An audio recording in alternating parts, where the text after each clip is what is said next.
dan hutang-hutang yang kita gunakan untuk aktivitas produktif. Jangan hutang itu digunakan untuk kegiatan yang non produktif. Misalnya, hutang dipakai untuk membeli alutsista bekas oleh Kementerian Pertahanan. Itu bukan sesuatu yang tepat. Justru kita harus sebaliknya yang kita kerjakan. Tadi saya setuju sebagian dari yang Bapak sampaikan.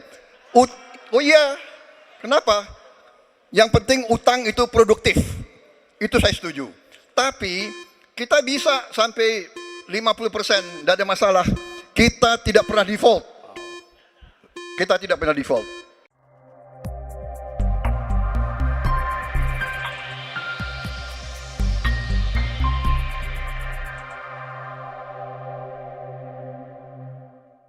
Utang luar negeri adalah instrumen pembayaran yang sah. Namun, ada risiko intervensi kedaulatan oleh negara pemberi utang. Pertanyaannya, apa kebijakan paslon untuk menghindari intervensi kedaulatan Indonesia akibat utang yang terus bertambah? Waktu menjawab 2 menit Pak Prabowo, kami persilahkan.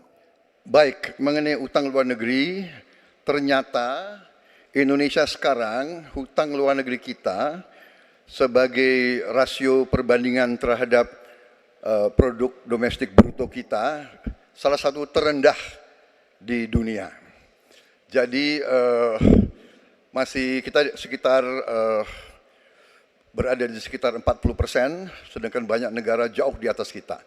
Kedua, kembali lagi dengan manajemen yang prudent, pengelolaan yang baik, dan dengan strategi ekonomi yang tepat, terutama dengan hilirisasi, di mana kita bisa mendapat keuntungan sebagai bangsa, ini memperkuat posisi tawar kita.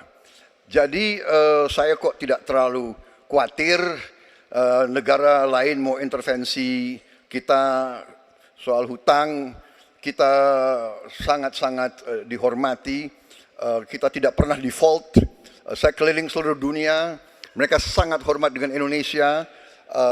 Kita tidak pernah gagal hutang, dan saya sangat optimis.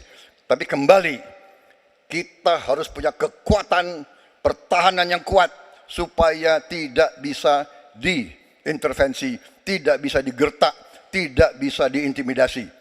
Hanya dengan kekuatan kita akan dihormati dan kita akan amankan kekayaan kita, amankan ekonomi kita, amankan pembangunan kita menuju Indonesia makmur, Indonesia kaya. Terima kasih. Masih ada sisa waktu Pak Prabowo? Ya, Mohon tenang. Saya tegaskan kembali ya, bahwa pelajaran sejarah manusia yang lemah akan selalu ditindas. Kita lihat saja apa yang terjadi di Gaza. Kita tidak boleh lemah, kita tidak boleh Waktu habis. dilindas oleh bangsa lain. Pak Prabowo, kami persilahkan kepada calon presiden nomor urut 1 Bapak Anies Baswedan untuk menanggapi jawaban dari capres nomor urut 2 dalam waktu. Oke, silakan Anissa. Baik, selanjutnya capres nomor urut 2, jawaban capres nomor urut 2 akan ditanggapi oleh calon presiden nomor urut 3 Bapak Ganjar Pranowo. Kami persilakan Bapak, Anda 1 menit. Kita membaca buku Convention of Economic Hitman dari John Perkin, bahwa hutang-hutang itu memang bisa mematikan. Maka hati-hati kalau mau hutang. Terutama pada infrastruktur yang punya risiko tinggi. Kita mesti hitung betul, kita mesti prudent betul. Karena ini pernah dilakukan dan membuat banyak negara kolaps karena hutang. Namun demikian, kalau mau pakai kekuatan dalam negeri, artinya wajib hukumnya kita mendorong ekonomi tumbuh 7%, kemudian govern berjalan bisa dengan baik, maka ICOR bisa turun 4%, dan kemudian kita mesti betul-betul anti korupsi. Kalau itu tidak dilakukan, maka tidak akan tumbuh ekonomi yang ada di tempat kita. Ease of doing business mesti dilakukan. Hanya saja memang kalau kita bicara pada industri pertahanan kita, mesti kita kuatkan industri dalam negeri. Jadi mohon maaf kaitan dengan hutang, no utang, no usang. Sehingga alutsista kita betul-betul kita lakukan transfer of teknologi dari dalam negeri. Waktunya habis. Waktu sudah habis. Mohon tenang, mohon tenang, mohon tenang. Sekali lagi mohon tenang. Kami persilakan kepada calon presiden nomor urut 1 Bapak Anies Baswedan menanggapi jawaban dari capres nomor urut 2 dalam waktu 1 menit Pak Anies. Sebaiknya disebutkan berapa persentase yang ideal Pak untuk kita di Indonesia. Kalau hanya mengatakan bahwa kita termasuk yang terbaik, berapa angkanya? Menurut hemat kami, kita harus bisa mencapai maksimal angka 30% dari GDP. Sehingga kita aman di situ, di bawah 30%. Dan itu caranya apa? Dengan satu, menata hutangnya, yang kedua memperbesar GDP-nya. Yang tidak kalah penting adalah melakukan pengembangan skema-skema yang lebih kreatif dalam mencari hutang luar negeri, termasuk pelibatan swasta. Lalu memastikan bahwa ada perluasan wajib pajak yang harapannya nanti akan memperkuat juga GDP kita. Di samping mengurangi kebocoran pajak. Dan hutang-hutang yang kita gunakan untuk aktivitas produktif. Jangan hutang itu digunakan untuk kegiatan yang non-produktif. Misalnya, hutang dipakai untuk membeli alutsista bekas oleh Kementerian Pertahanan. Itu bukan sesuatu yang tepat. Justru kita harus sebaliknya yang kita kerjakan. Baik. Terima kasih. Harap tenang dulu.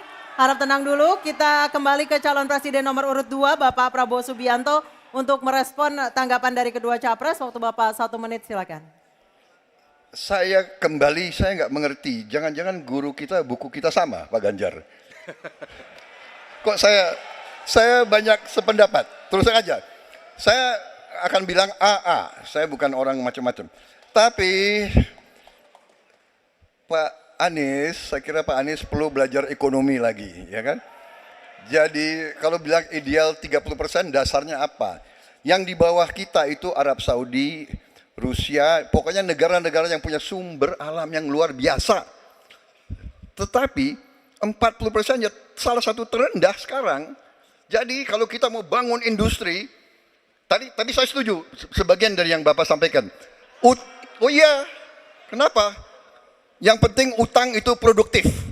Itu saya setuju. Tapi kita bisa sampai 50%, tidak ada masalah. Kita tidak pernah default. Kita tidak pernah default. Kita dihormati di dunia. Baik. Terima kasih. Baik, terima kasih.